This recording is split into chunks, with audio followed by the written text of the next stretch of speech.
ليس بالضروره، ليس استصغار المنافسين. انا اعتقد انه كنا امام مدرب فاقد لشيء، مدرب فاشل لا يملك باع في مجال التدريب.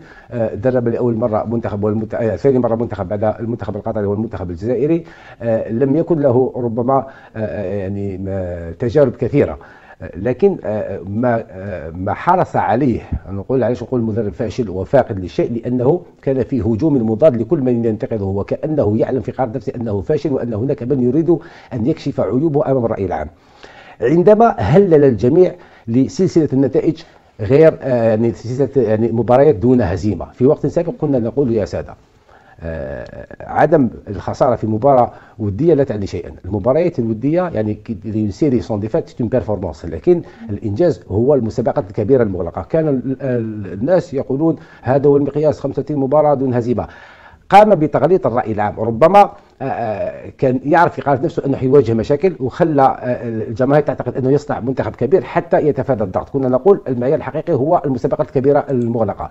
أعتقد أنه وصلنا لمرة ثانية مسابقة كبيرة مغلقة وخرجنا من الدور الأول. هذا مؤشر ليس على أنه استصغر الخصم، بل على العكس، هذا مؤشر قوي على أننا أمام مدرب فاقد للشيء، وظل في حالة إنكار إلى حين تكبد ثاني إقصاء من نهائية كأس أفريقيا. ماذا سيقوله فريد مطاوي؟ البعض وصف بلاطو برنامج فوتويك الذي يبث عبر قناة الوطنية بالمطبل لبلماضي، وأنت الذي كنت مدافعا عن الرجل عن بلماضي المدرب، ومدافعا أيضا عن مصلحة المنتخب الوطني قبل كل شيء، كيف يعلق فريد عن الإقصاء أولا وعن رحيل بلماضي ثانيا؟ أولا أصحح لك، لم يتم فسخ عقد بالماضي لحد تسجيل هذه الحصة. بالماضي ما يزال مدربا للمنتخب الوطني رسميا. أي نعم، عقد اجتماع بين الناخب الوطني ورئيس الفيدرالية سهرة أمس، وعاد الرجلان للالتقاء صبيحة اليوم، ولم يخلصا بعد إلى الطريقة التي سوف يرحل بها جمال بالماضي عن المنتخب الوطني الجزائري. نعطيك بعض الأخبار المنتشرة هنا وهناك، سواء تكذبها ولا تأكدها. هناك أخبار حول منح بالماضي أجرتين فقط والرحيل عن المنتخب الوطني الجزائري، هل صحيح هذه الأخبار؟ هذا اقتراح صحيح ما قلته، وهذا اقتراح جاء على لسان رئيس الفيدرالية الجزائرية لكرة القدم وليد صادي، الذي اقترح هذا المقترح على جمال بالماضي. وأكد لك من الجهة المقابلة بأن جمال بالماضي، وعكس ما كان يتحدث عليه البعض، هو جزائري، وعندما تمتلك ناخب جزائري يسهل عليك التفاوض في مثل هذه الظروف. أذكرك بما حصل مع الكراز الذي أخذ $1,000,000 وهو يرحل بخيبة كبيرة في النتائج وفي المضمون. اليوم ونحن نمتلك هذا الناخب الوطني وهو جزائري، وعكس ما قاله البعض بأنه عندما أمضى العقد بجواز سفر فرنسي، مرة أخرى مضطر أنا لتوضيح بعض الأمور. عندما نتحدث على هذه النقطة بالذات، عندما يكون محلل في الشأن الرياضي، أنا دائما ألح على ضرورة أن يمتلك الصحفي ذلك الباع من المعطيات ومن الثقافة الواسعة، وهو يتحدث على كرة القدم. اليوم كرة القدم هي متشعبة، نستطيع أن نتحدث عن الكرة من الجانب الاقتصادي، الاجتماعي، الثقافي وما إلى ذلك، والمالي أيضا. اليوم جمال بالماضي وهو يمضي منذ 5 سنوات بعقد بجواز سفر فرنسي لأنه يمتلك الجنسيتين. أشرح للبعض ممن ربما غابت عنهم المعطيات في التحليل. جمال بالماضي وهو يقطن في قطر في الدوحة بالضبط لا يستطيع أن يأخذ راتبه بالدينار الجزائري، وإلا ندفع بالرجل إلى الذهاب إلى التعامل بالمحظور. كيف ذلك يا عماد؟ عندما يمضي جمال بالماضي وهو جزائري وفرنسي، عندما يمضي وهو غير مقيم هنا في الجزائر ويأخذ راتبه بالدينار الجزائري، نحن ندفع بجمال مباشرة إلى سوق السكوار لكي يغير تلك الكتلة المالية من الدينار الجزائري إلى الأورو أو الدولار، لأنه في نهاية المطاف هو يعيش بهذه العملة وليس بالدينار الجزائري ما دام لا يسمح له بالتحول. لذلك المنطق يقول بأن الرجل يمضي بالجواز الذي يمتلكه في مكان الإقامة. مكان الإقامة في الدوحة. لو كان جمال بالماضي يعيش في الجزائر هو وعائلته، هنا نستطيع أن نلوم الرجل ونقول كيف يمضي بجواز سفر غير جزائري. لكن أن يمضي بجواز سفر جزائري ويأخذ الكتلة المالية في حقيبة إلى سوق السكوار ويغير الراتب إلى الدولار والأورو ويذهب إلى الدوحة، هنا ندفع بالرجل إلى اتباع يعني طرق غير قانونية ومحظورة.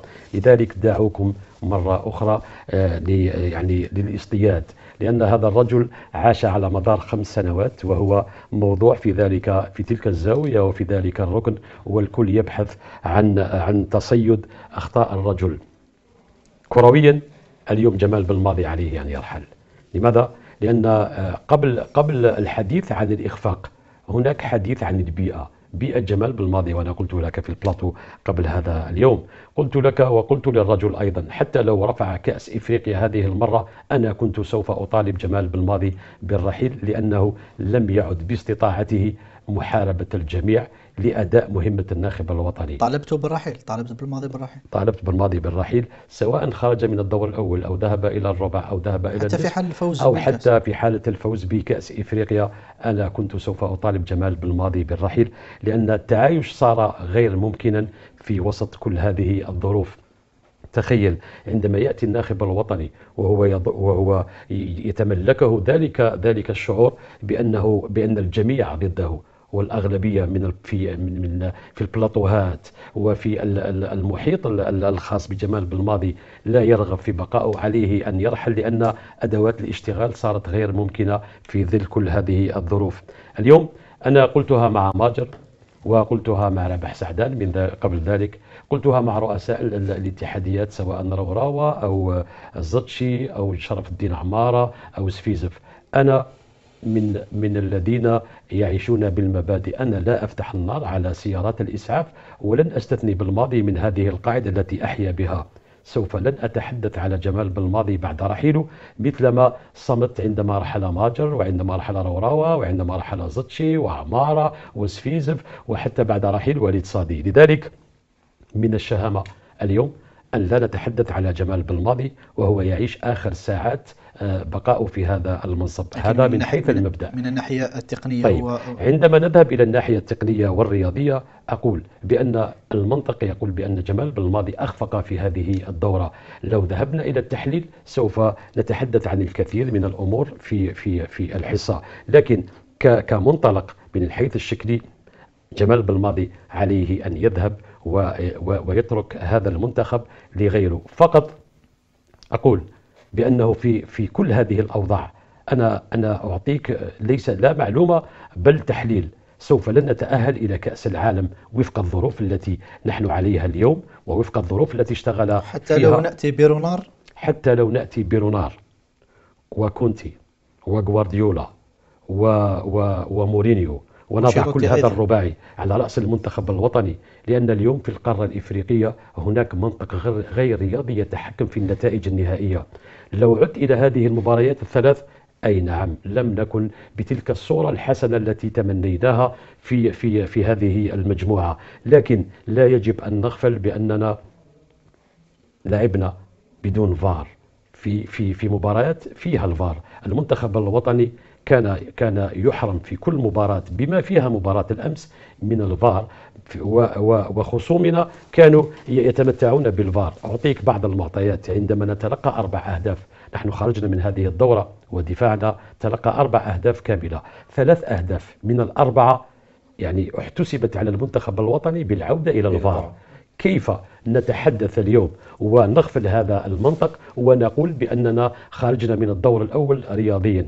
لو أنا قلتها لك في المرة السابقة، أنا لن أغطي الشمس بالغربال، لم نكن في المستوى الذي يؤهلنا إلى الدور الثاني. وأنا قلتها لك في الحصة الماضية في مكان ناصر بويش، كنت أجلس في ذلك الكرسي وقلت لك إذا عجزنا على الفوز على موريتانيا فنحن لا نستحق التأهل، وهذا ما حدث.